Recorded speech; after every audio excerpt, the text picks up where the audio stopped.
Madaki here with us. He is a professor of international human rights law and is a dean of Bayes University, Abuja. He's a visiting professor of applied law from Durban University of Technology, Durban in South Africa. He's here with us in the studios. Good morning, Prof. Thank you for coming on today. Yeah, good morning. Good morning. Good morning.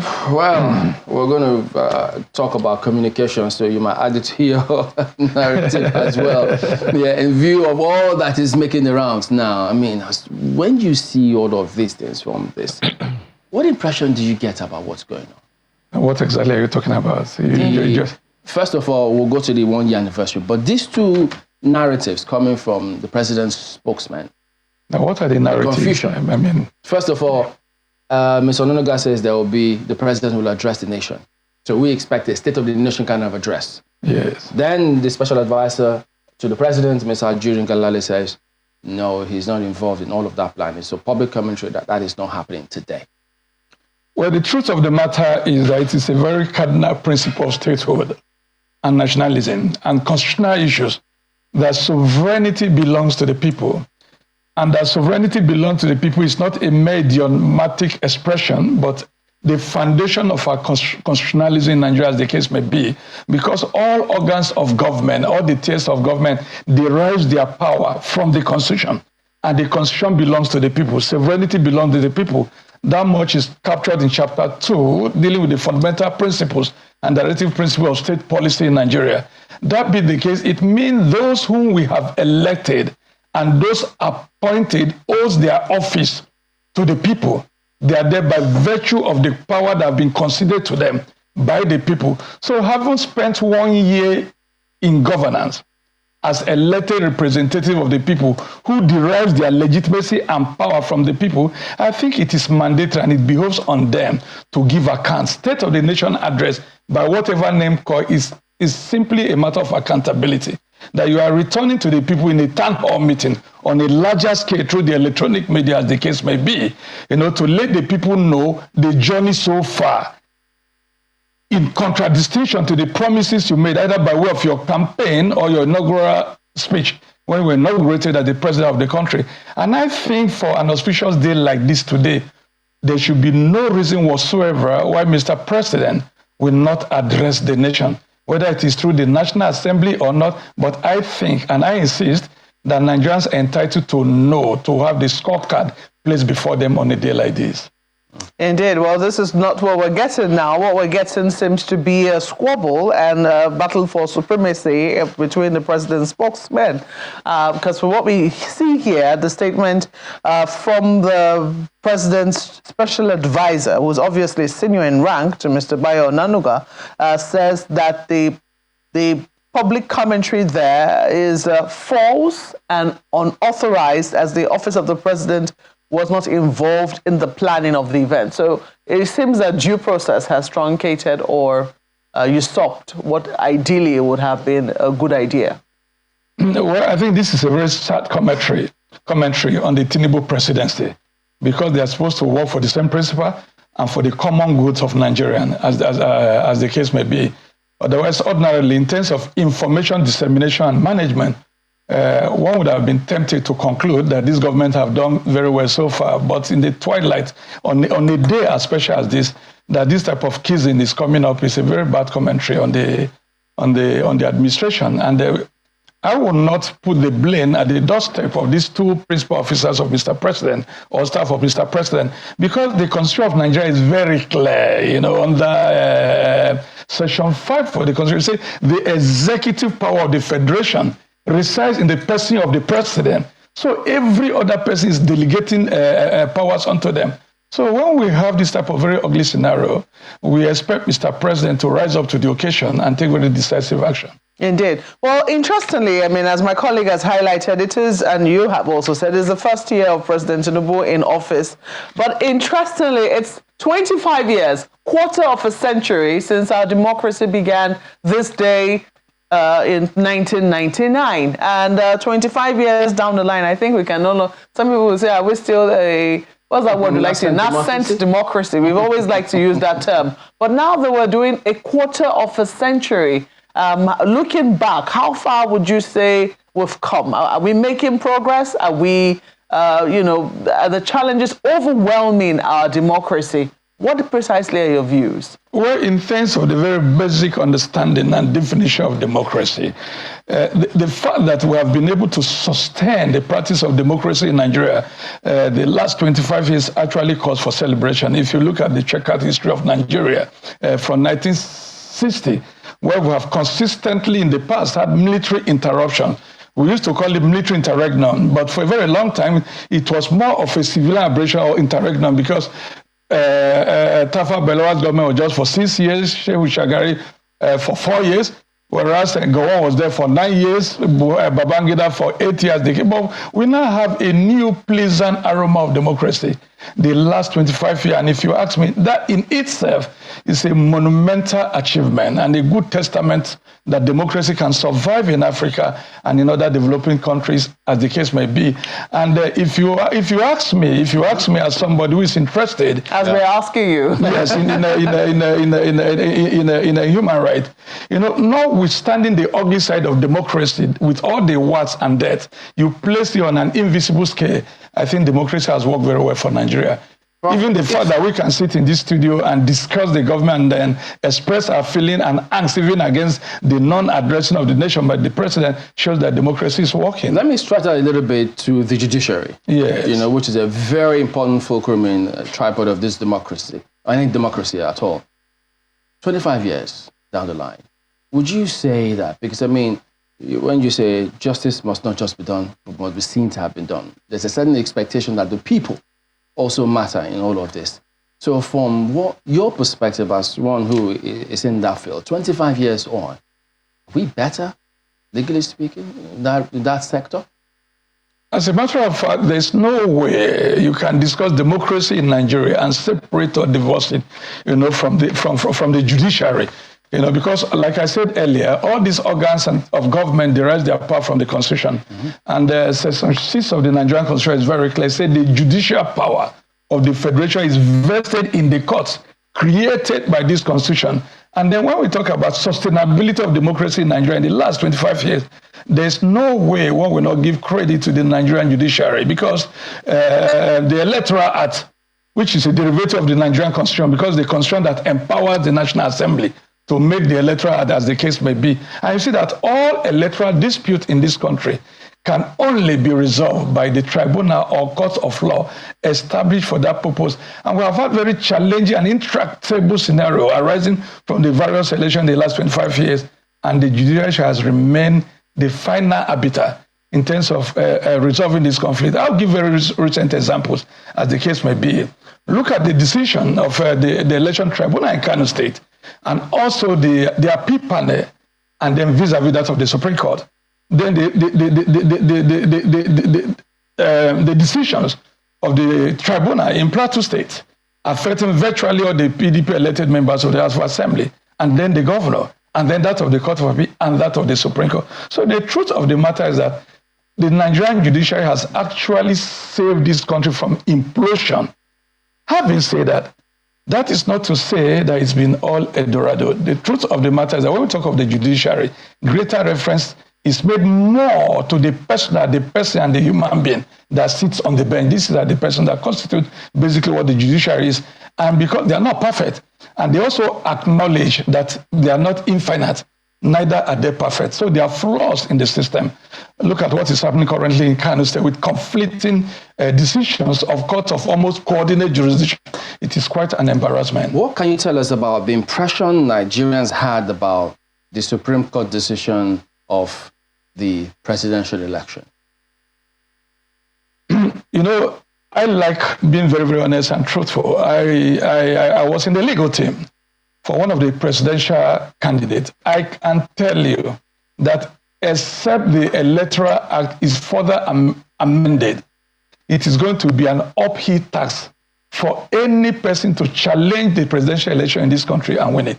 One, the cost of collating and gathering material is extremely expensive, and there are deliberate roadblocks put on the part of such litigant by the electoral umpire, which is INEC. And then the time constraint that within this period you must start and conclude it makes it impossible for one to present a good case and win. So, having said that, based upon what was placed before the court, especially at the court of first instance, which is the court of appeal that had the matter, and their decision, the Supreme Court only worked with what was before them, because the Supreme Court will not hear the case all over, but to look at the legal issues that have arisen, from the decision of that lower court, and they gave their decision.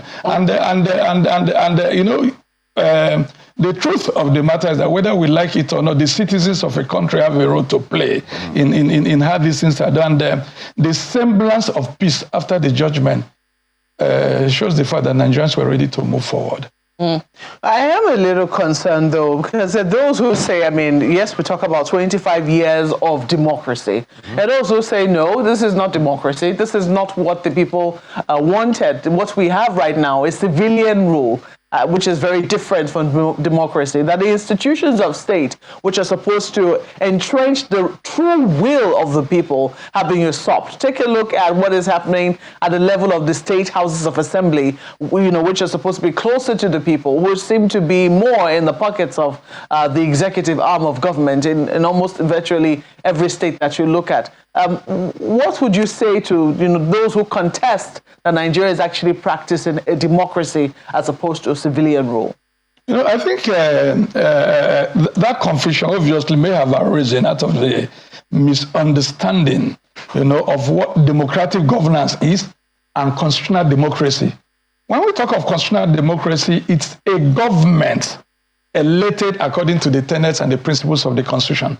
But of course, when we talk about constitutional democracy, is that democracy that one there's respect for basic human rights and fundamental freedom, and where the will and the opinion of the people matter a lot. So when you talk about the various state house of assembly having been pocketed by the governor, which is true, sadly very, very true, the members of the House of Assembly represent the people in all the constituency, and that is why it has become axiomatic in law. The ignorance of the law is not an excuse, because you have somebody whom you have elected representing you, and it is believed that you are the one making the law.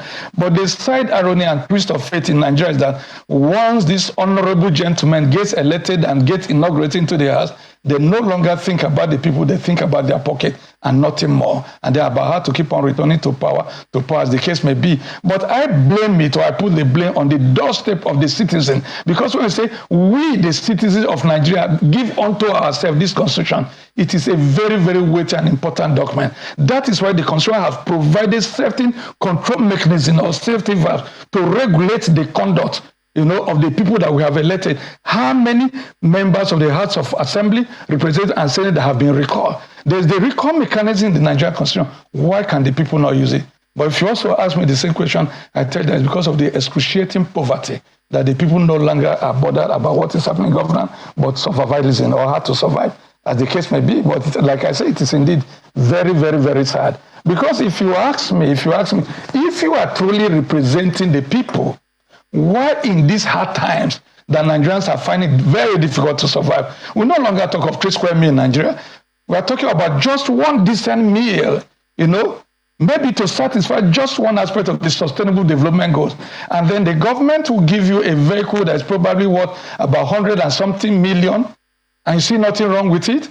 I was watching the TV yesterday, and the governor of Kaduna State was donating vehicles worth maybe billion, as the case may be, to the security apparatus of the country. And I say, what a misplaced priority.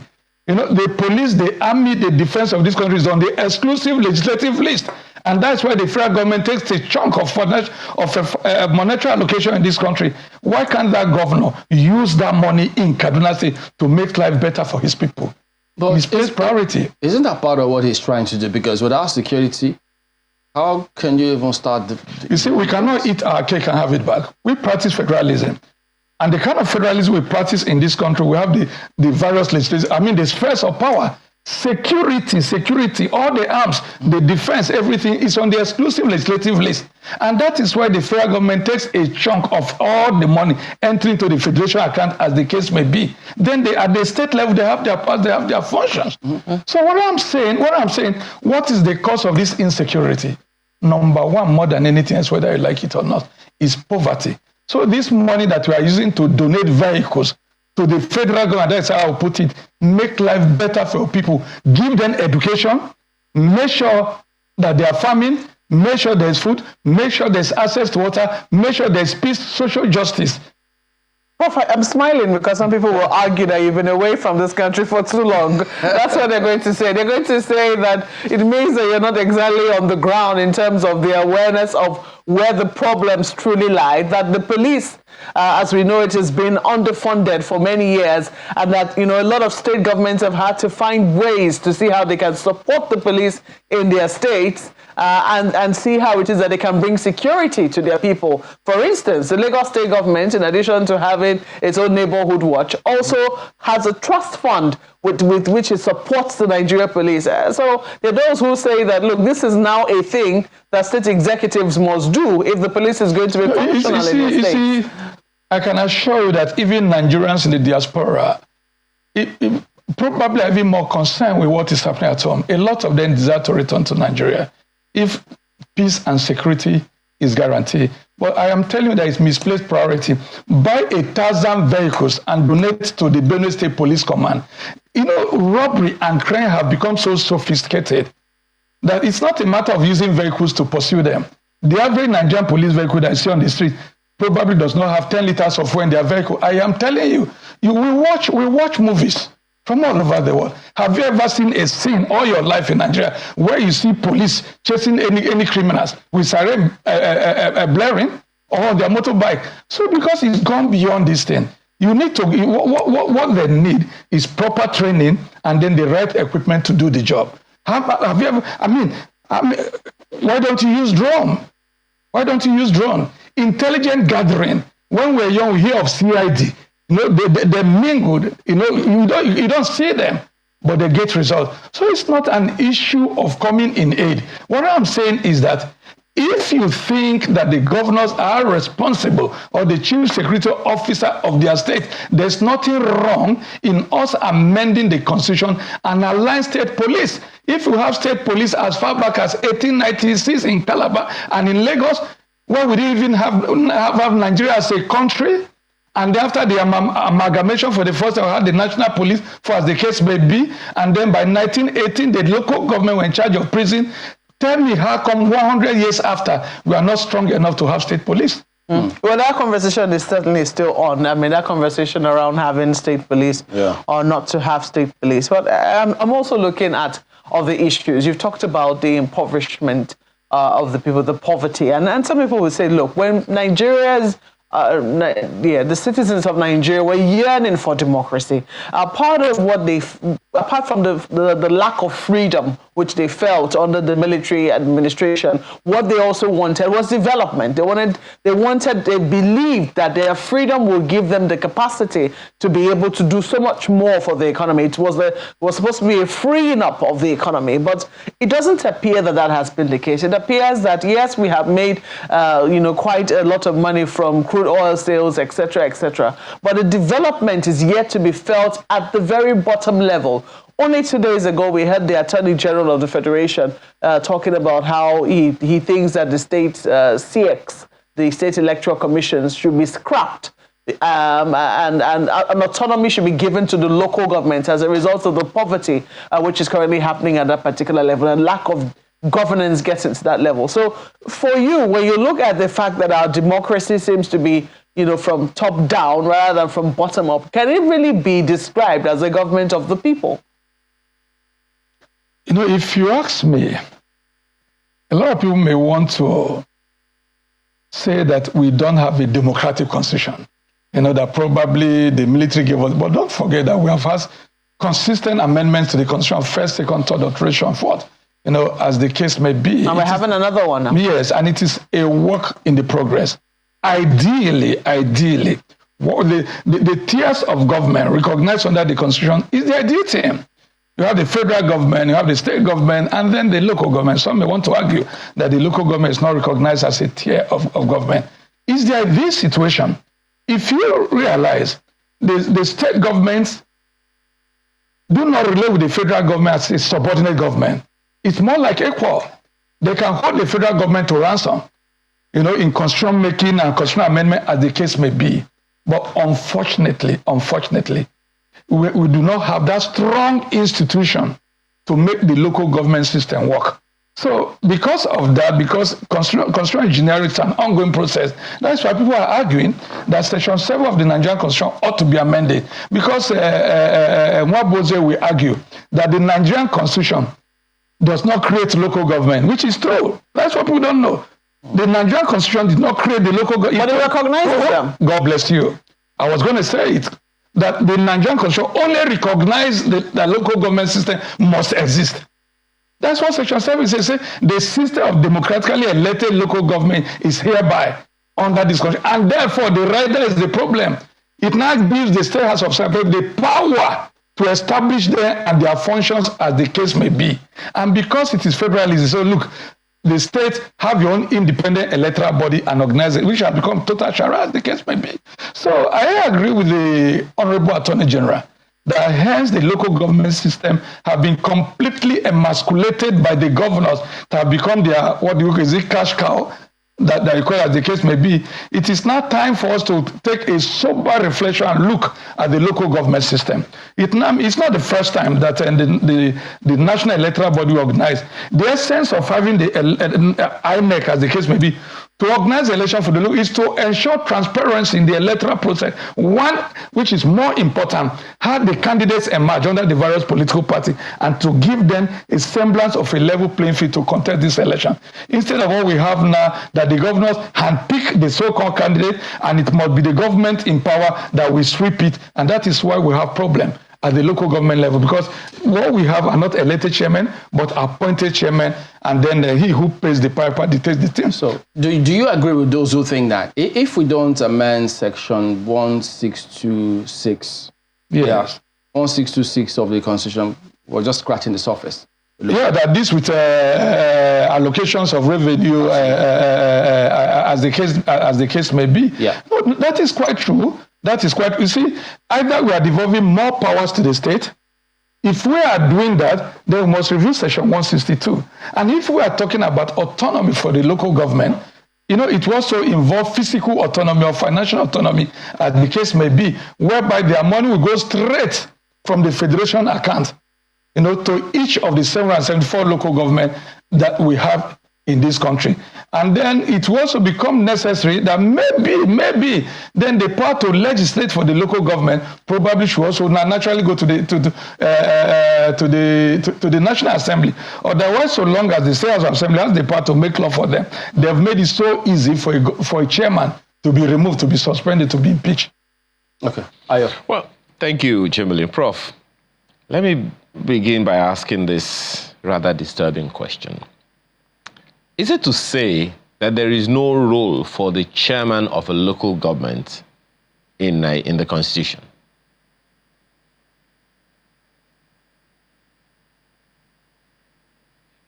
Can you hear me? Prof, can you hear me now? Is there no role for the chairman? If you can hear me, Prof, the question that I'm asking is it to say that there is no role? What you I know have that there are functions. There are functions of local government, yes, but there is no one but the creation of the office and the office of the chairman, deputy chairman, speaker, and the legislative council of the local government is by a law made by the State House of Assembly. So, in that regard, because I'm looking at Section 7 all over again, and it is indeed true that it says the system of local government by democratically elected local government councils is under this Constitution guaranteed. Nothing can exist on nothing, Prof. It says the system of local government by democratically elected local government councils is under this Constitution guaranteed.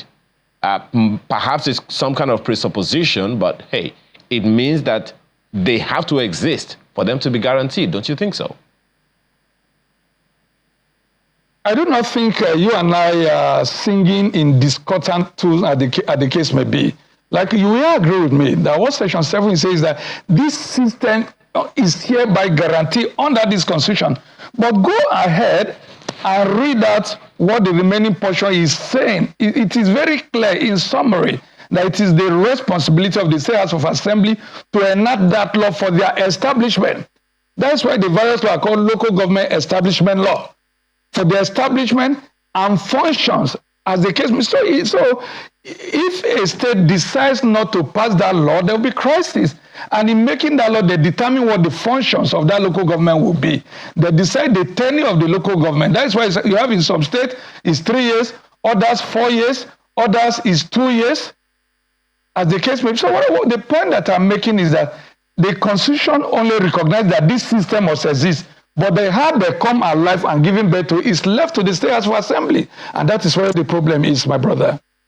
Well, that is certainly a problem, one that has caught the attention of the federal government over the years. The previous administration tried to do something about it through the Finance Regulations Council and all of that. But here we have now a situation where the current federal government, under the Attorney General of the Federation, taking the state governors to court for that particular function.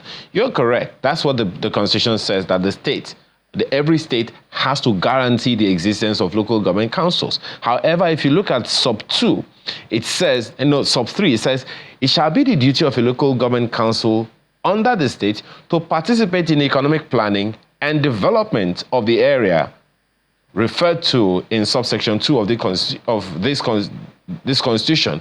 This means then, or correct me if I'm wrong, that the local government councils, the administrations, ought to be a part of the economic planning in the states, subject to that same law. Do you think that is something that happens in any way, manner, shape, or form? The way and manner local governments are operated in the country is an open session for everybody to see. Are they actually involved in any form of economic planning in this country, as the case may be? It is a very sad irony that if one wants to talk about the golden era of local government administration in Nigeria, we are probably looking at the military era, especially with the Dasuki reform of 1976, as the case may be. That was the golden era that you have a professor contested as chairman, you have retired civil servant, highly educated, well-prepared and well-equipped people contesting for the office of chairman of local government, even as secretary of local government.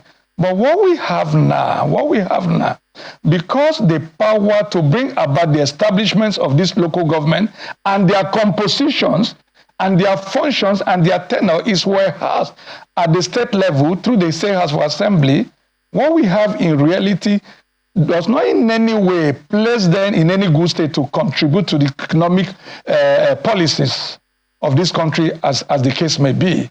A lot of the local government administration is simply just for them to collect salaries and go back home. No project is taking place. And that is why, sadly, most Nigerians are fixated about the federal government, what the federal government is doing and not doing, until we begin to hold other tiers of government responsible, especially the state governors, call a spade, and then it sees that the local government must come alive. And then we also look at the local government, we also put our attention to the local government. Things will not improve in this country. At the commencement of this democracy, which is no longer nascent, 1999, in my state in particular, in Benue State, especially when Senator Jarak, the local government in Benue State had free hand. There was so much money that people were going to their local government to do contracts. They were not interested in going to Makodi. And that is the era we envisage. That the local government will be well funded. They can also generate their own revenue. Now look at the irony of it. While the governors are taking the statutory allocation meant for the local government, they ignore that provision of the Constitution that allows them that money generated by the state government, that a percentage of it under law should go to the local government. But they are not funding the local government. But they take the little that comes to the local government.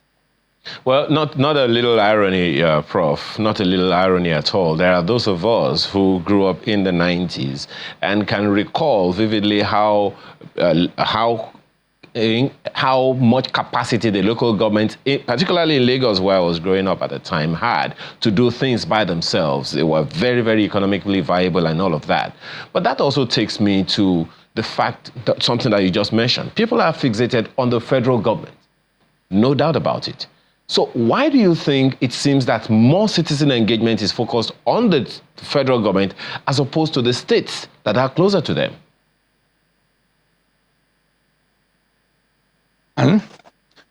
It's a carryover of the military regime, which practiced centralization as the case may be. Because from 1966 or 7, when we had the first coup, we realized that under Aguiro's, it came up with the unification decree. and then a successive military government, because of the command structure of the military, ensures that all the powers in the federation were concentrated at the federal government.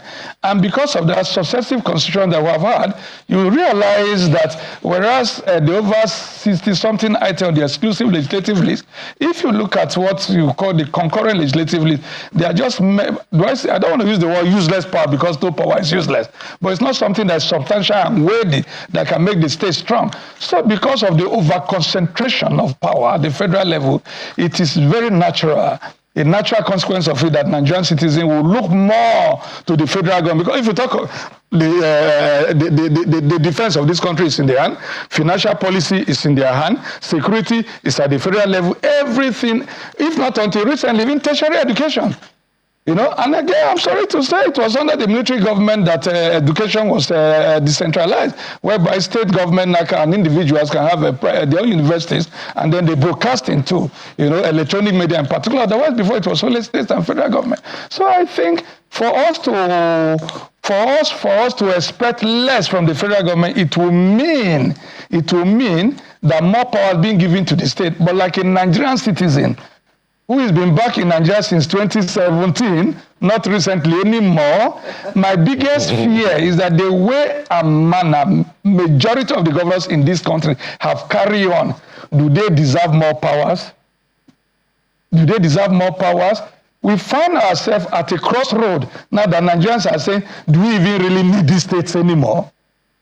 Do we really need local government anymore? So I think we need to introspectively do soul searching and decide what exactly we want going forward in this country. How about those who will argue with you, Prof, that, well, perhaps it's because we didn't have enough checks and balances on the governors through the National Assembly, through the State Houses of Assembly, because the federal government, of course, does not have that kind of hold on the National Assembly anymore. The first term of the Buhari administration already tells us that. But in the states, it's a little different, right? So do you see a situation now where we can actually create enough checks and balances that can, you know, control, check some of the authorities that the state governments have?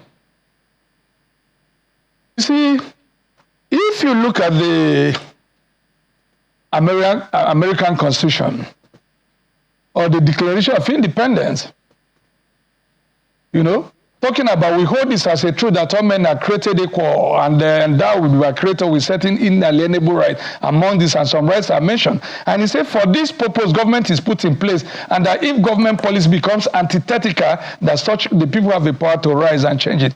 Now in modern time, this change comes through periodic elections. When a government is bad, the check and balance is either impeachment, okay, or recall, as the case may be. But if you're not able to do this, that's why the Constitution, the biggest check and balance is the periodic elections, to examine their scorecard, and those that are not doing well are removed. So the citizens also have the blame. When you keep on re-electing somebody that's not performing, then your right to complain is extinguished. So I think what we need most is for the Nigerian citizens to be capacitated mentally. That is what some people will call food infrastructure. You need to have food in your stomach before you can complain, you know. But even there, I do believe that the power of the people is very enormous, and I can actually exercise it through the electoral process and replace a government that is not doing well. That is the biggest check and balances. Okay, well, I guess that can be left in that space for now. But just this one last one from me, Prof. What's your assessment of the collaboration between the Tinubu administration and the state governments in the past 1 year? Do you think it is something that's been significant, or is something that's still crawling? Earlier on, when the federal government, when the president took over, he announced food security, an emergency in the food security sector, and a number of other announcements like that. What would be your take on whether or not there's been significant collaboration between the Tinubu government and the state governments in the past 1 year? You know, in doing this, we need to do a foray into the past by doing comparative analysis between the way President Tinubu has related with the state governors and president before him. in that regard, with the greatest respect to the other statesman, President Olusegun Obasanjo, he was purely autocratic, and he saw governors as head boys. I mean, he was the principals, and governors were basically teachers under him. He had very little regard and respect for them, and then with impunity, he was removing governors using the instrumentality of EFCC, the judiciary, as the case may be, like happened in Plateau State, in Oyo State, in Anambra State, and a few others. And for Jonathan, I will give you a pass in terms of his relationship with governors. For Buhari, unfortunately, Buhari was not the enigmatic leader that we expected. We thought that as a former military head of state and a no-nonsense person, at that age was not on his side. But for President Bola Tinubu, I think of all of them, if I have to rate him, I'll call him a Democrat as compared to his predecessors in power. Just 365 days. Yes, because he has not really interfered in the governance of the state. Instead, he has had a kind of collaborative relationship with them, regardless of which party they belong. Isn't it early days yet? No, I do not think it is. I do not think it is too early.